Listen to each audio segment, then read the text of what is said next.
Class 10th का 5th unit का 5.2 का क्वेश्चन नंबर 10। क्या कह रहा है इसमें? किसी एपी का 17वां पद उसके 10वें पद से 7 अधिक है। कोई एपी है, उसका जो 17वां पद है, मतलब A17 जो है वो 10वें पद मतलब A10 से 7 अधिक है। ये दिया हुआ है, उसको अपने लिख लिया। वो कह रहा है कि 17वां पद है उसके 10वें पद से 7 अधिक है, मतलब 17वां पद बड़ा है और 10वां पद छोटा है। कितना छोटा है? 10वां पद 7 छोटा है और 10वें पद में 7 क्या कर दिया? जोड़ दिया। अब ए एन का सूत्र लिखाया था आपको। ए एन बराबर होता है ए प्लस एन माइनस 1 गुणा डी। अब इसमें n की जगह पर कंपेयर करेंगे तो आ गया 17 और इसमें n की जगह पर कंपेयर करेंगे तो आ गया 10। तो इसमें क्या बन जाएगा? n की जगह पर 17 रख दो तो ये बन जाएगा। तो a प्लस n की जगह पर 17 माइनस 1 गुणा डी बराबर ये बन जाएगा a प्लस n की जगह पर 10 माइनस 1 गुणा डी और प्लस में पड़ा है 7। तो ये आ गया ये प्लस का a इधर आकर माइनस का a, ये 17 में से 1 माइनस किया तो ये बन गया 16 गुणा डी बराबर a तो प्लस का था इधर ले आए, 10 में से 1 गया तो 9 गुणा डी प्लस में आ गया 7।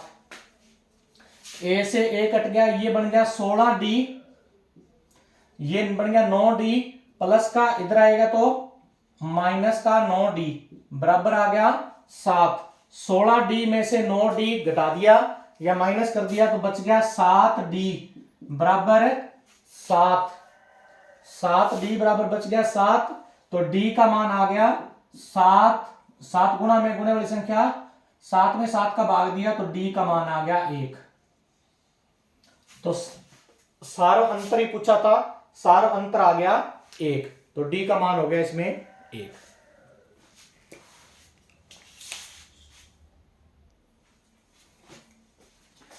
अगला क्वेश्चन है AP 3, 15, 27, 39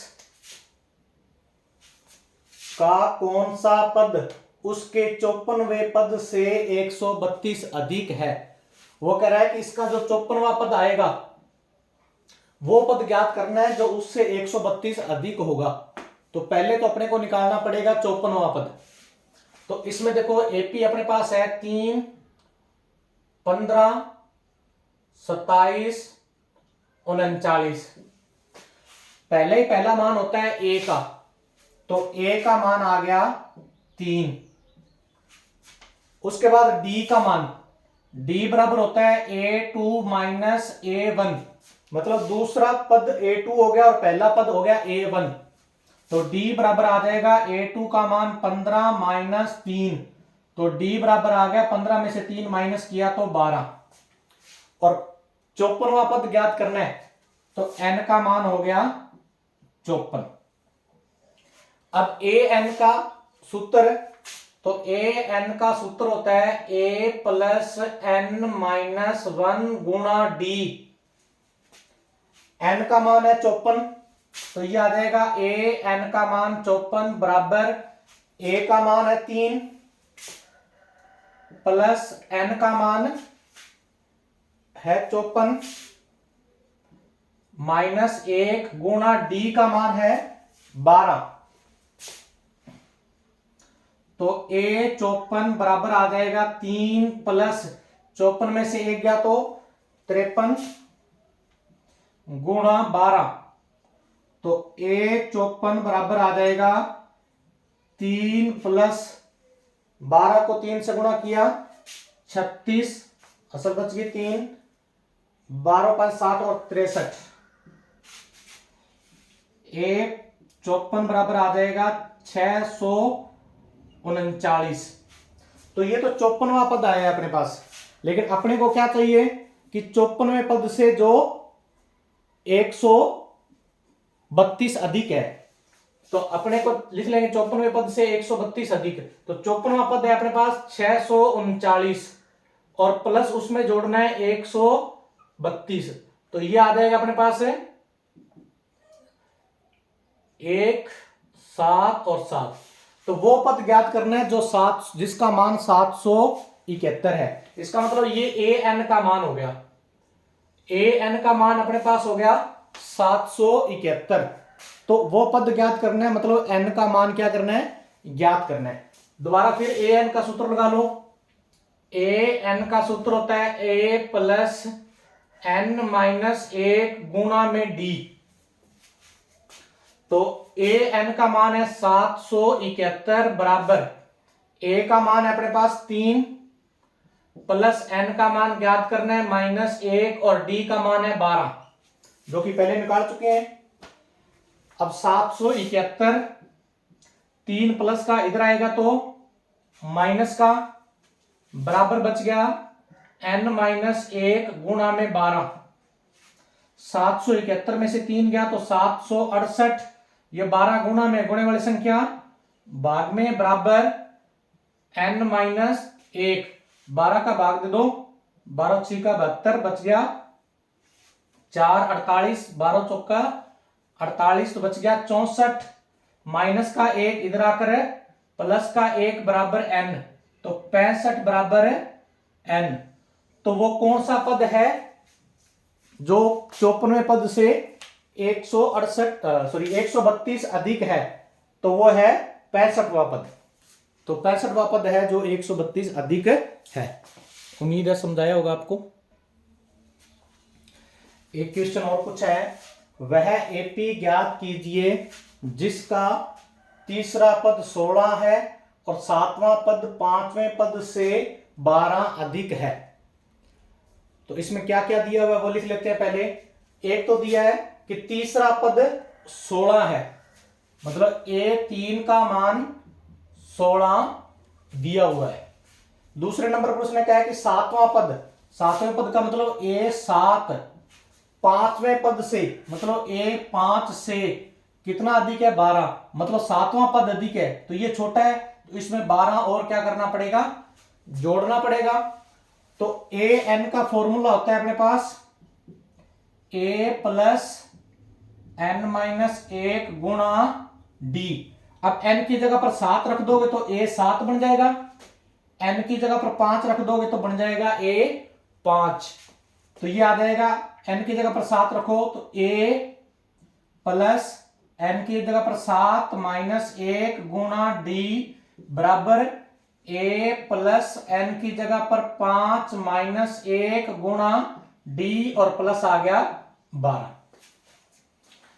अब देखो ए का ए प्लस 7 में से 1 गया तो 6 गुणा डी बराबर, ये प्लस का ए इधर आकर है माइनस का ए, ये 5 में से 1 गया तो 4 गुणा डी प्लस 12, ये ए से ए कट गया, ये बन गया 6d, ये बन गया 4d, प्लस का इधर आएगा तो माइनस का बराबर 12, 6d माइनस 4d, तो ये आ गया 2d बराबर 12। तो d बराबर 12, 2 गुणा में गुणे वाली संख्या भाग में, तो d बराबर आ गया 6। d का मान आ गया 6। अब d का मान इसमें रख देते हैं क्योंकि A3 का मान दिया हुआ है अपने को, A3 का मान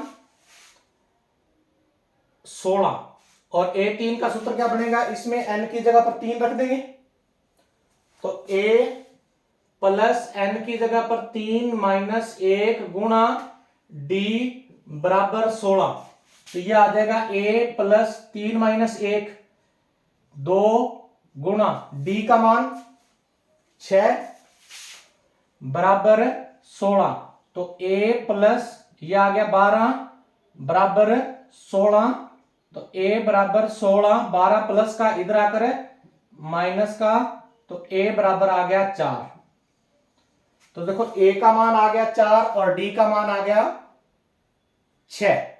अब अपने को AP बनानी है। AP का मतलब अपने को चाहिए A1 A2 A3 A4।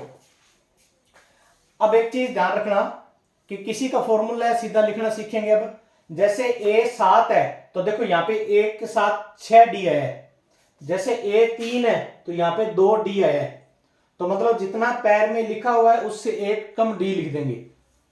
तो a1 का मान तो होता है a के बराबर।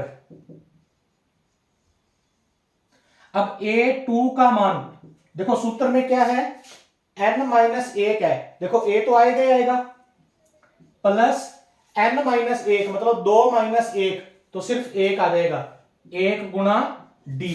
तो a2 का मान आ जाएगा, a का मान कितना है 4, प्लस 1 गुणा d 1 ही होता है, या 1 गुणा d का मान है 6, तो यह आ जाएगा a2 का मान 6 को 1 से गुणा किया 6 में 4 जोड़े तो 10। इसी तरह से a3 का मान तो दिया ही हुआ है। अब a4 का मान और निकाल लो, तो a4 का देखो a तो आएगा ही आएगा, प्लस क्या करना है n-1, तो n का मान आ गया 4, तो 4 - 1 तो ये आ गया 3 गुणा d। a का मान है 4 प्लस 3 गुणा d का मान है 6, तो ये आ जाएगा 4 प्लस 3 को 6 से गुणा किया 18, तो ये आ गया 22। तो अपनी एपी क्या बन गई, एपी बन गई, पहला पद आ गया 4, फिर दूसरा आ गया 10, तीसरा आ गया 16, चौथा आ गया 22, इस तरह से चलती जाएगी। तो ये अपनी बन गई एक एपी। उम्मीद है समझ आया होगा। अगर आपको किसी भी क्वेश्चन में डाउट हो, कोई क्वेश्चन पूछना हो, तो आप मेरे को मैसेज कर देना, मैं उसको सॉल्व करके उसकी वीडियो बना के, इंग्लिश मीडियम और हिंदी मीडियम दोनों कर सकते हो, मैं जानबूझ के हिंदी मीडियम करा रहा हूं, मैं इंग्लिश मीडियम भी पढ़ाता हूं। आप इंग्लिश मीडियम में भी किसी को पूछना हो तो इंग्लिश में भी वीडियो बनाकर सेंड कर दूंगा, आप पूछ सकते हो उसमें कोई भी क्वेश्चन।